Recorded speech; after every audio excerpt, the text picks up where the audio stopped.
मध्य प्रदेश के ग्वालियर में एक दरबार ऐसा है जहां लोगों की मनोकामना अवश्य पूरी होती है। दरअसल ये मंदिर ग्वालियर के तिगरा रोड पर भयपुरा गांव में स्थित है। इस मंदिर की मान्यता है कि यह मंदिर लगभग 150 साल पुराना है और यह मंदिर पहले भयपुरा गांव के अंदर हुआ करता था। वहां अत्यधिक भीड़ होने के कारण मंदिर का नव निर्माण गांव के मेन रोड पर कर दिया गया। खास बात यह है कि इस मंदिर में माता रानी की सवारी बचपन से ही एक पुरुष को आती है। इनका नाम बालकृष्ण कुशवाहा है। इनको भक्त कोई भगत जी बोलता है तो कई माता रानी के नाम से ही संबोधन करते हैं। हर माह की रश्मि को यहाँ मेला लगता है, जहाँ लाखों की संख्या में दूर दराज से लोग दर्शन करने आते हैं और माता रानी के सामने अपनी मन्नत मांगते हैं।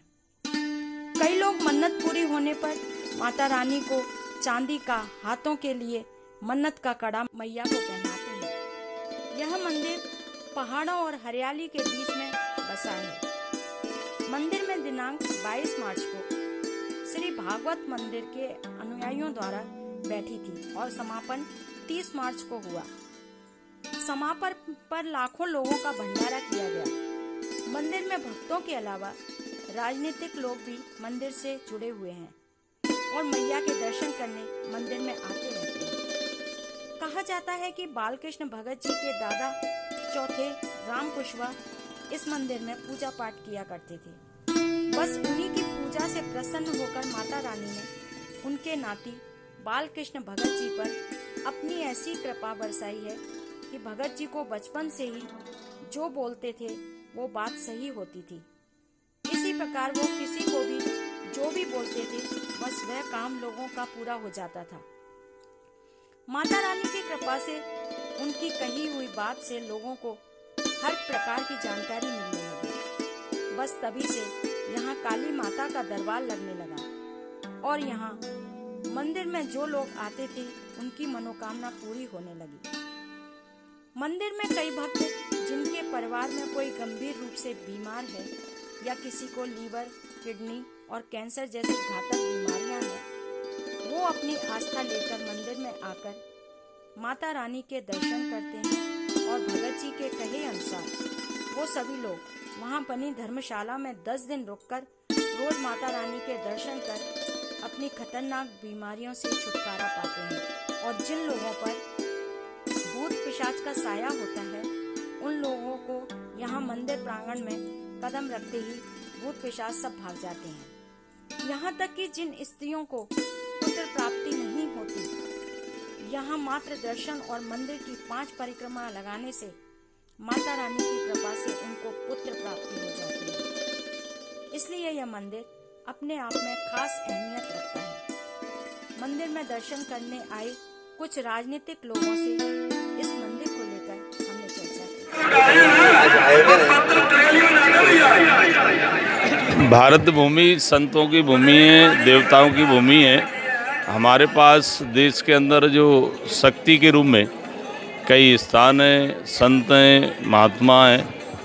इस प्रकार से यहाँ भयपुरा में भी मैया का बहुत अच्छा मंदिर है और मैया के वजह से इस क्षेत्र में काफ़ी ये क्षेत्र पूरी तरह से आनंदित है। मैया की कृपा हमेशा से रहती है। यहाँ भागवत कथा का भी आयोजन हुआ है।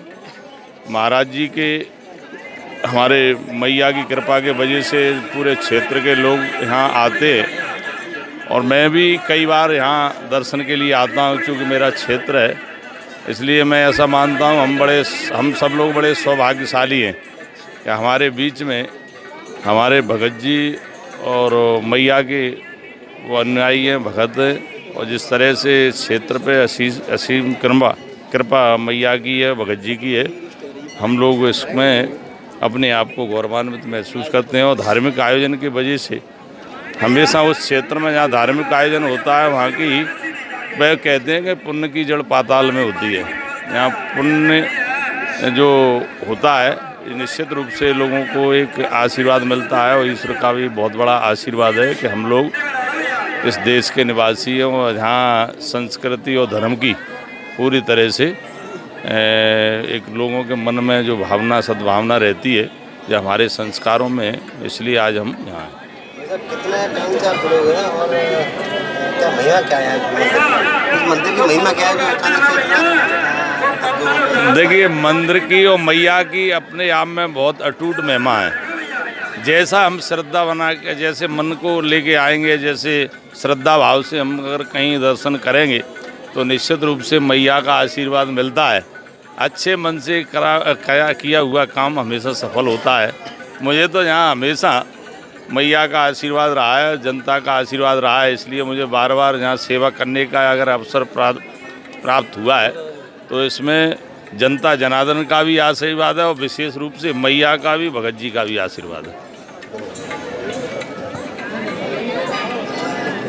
माता रानी आपको जो सवारी आती है यहाँ पे, उसकी मतलब क्या महिमा है और आपके ऊपर ही क्यों आती है, किसी महिला पे क्यों नहीं आती? ये तो मैया जाने, इसको हम कैसे बोल सकते हैं। ये तो वो ही जाना है, वो उसका प्रकोप हमारे ऊपर ही क्यों पड़ा। जिसकी जैसी भावना थी उसके ऊपर ऐसा प्रकोप पड़ जाता है। मैया का जिसके ऊपर आस ये कोई कहने की वाली बात नहीं है। वो तो किसी पे भी कहीं भी हो सकता है, उसका आशीर्वाद कभी भी किसी पे भी कहीं भी हो सकता है। अब इसका कोई वो नहीं है। इस मंदिर के साथ लाखों लोग जुड़े हुए हैं, मतलब लोगों के काम भी बनते हैं यहाँ पे। वो तो मेरे कहने से क्या होगा, ये तो पब्लिक से पूछो, जनता बताएगी। मेरे कहने से क्या होता है, अगर मैं बोल भी दूंगा अपने लिए तो सभी लोग अच्छा ही बोलते हैं। जो तो आई हुई पब्लिक जनता है या जिनके कष्ट मिटे हुए हैं, जिनकी समस्या का समाधान हुआ है, वो लोग बता सकते हैं ये चीज़ तो।